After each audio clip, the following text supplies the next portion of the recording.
Thank you, Andrew, and thank you, Penny and Damien. It's very appropriate that we're here in Michael Callaghan tribute exhibition because Michael, along with Jeff Clem and Philip Batty, were Wollongong tech educated lads, and I think their subsequent careers says a lot about the strength of such a background. So that is a starter. I'm actually the president of the Art Association of Australia and New Zealand, and I'm going to read you this because this is a formal statement as it's a presidential address. There is widespread concern across all sectors of the arts at the closure of TAFE art training. The Art Association of Australia and New Zealand calls on the government to restore public funding for TAFE art courses across Australia. We know that this has been unrolling in Victoria, so it's something that we're facing nationally. Last weekend, also at the art section of the Australian Academy of Humanities, there was great concern at the proposed closure.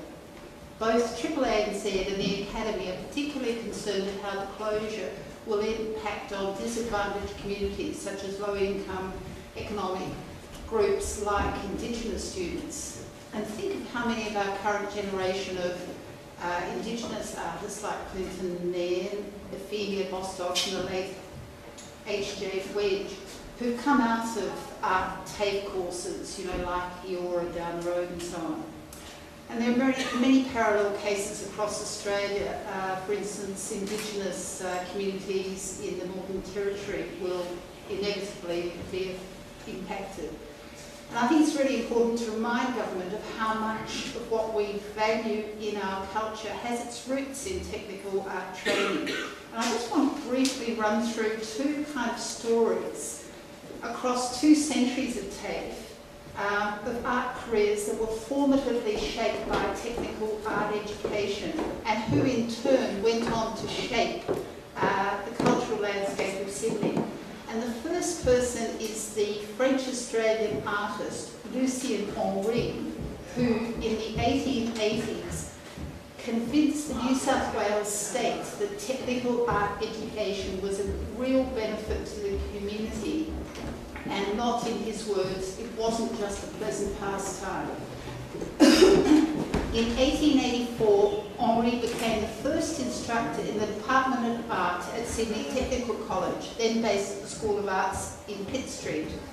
Not only did Henry train a generation of artists, art teachers and tradesmen, many of whom would design and carve the great sandstone buildings of the 19th century, but Henry's own designs in the Sydney Town Hall, which you can all see today, including those grand stained glass windows and wrought iron decorations, are really permanent monuments to his vision of technical skills married to a grand civic public art. Now the second artist I just briefly want to mention is the Sydney modernist, Bob Woodward, whose fountains are really iconic Sydney landmarks. In the late 1930s, when Bob Woodward was no more than a teenager, he studied manual arts at Sydney Tech and took lessons also at East Sydney Tech while doing an apprenticeship in metallurgy.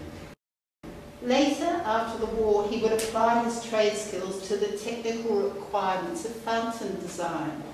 And all his fountains bring that kind of wonderful visual, tactile and oral pleasures to Sydney's CBD. All of you know the dandelion design for the L.R. Main Fountain at King's Cross, you know, which fuses those kind of engineering skills with really an organic modernism. His other fountains include the sunken wall of water beside Sydney Town Hall, the water spiral at Darling Harbour, and the fountain, interestingly, in the central lobby of New South Wales Parliament House. Does Barry O'Farrell really want to be the Premier who pulls the plug on such a long civic tradition? So, our politicians, if they want to foster equity and a rich and inclusive culture across Australia, must support art training in the TAFE sector. Thank you.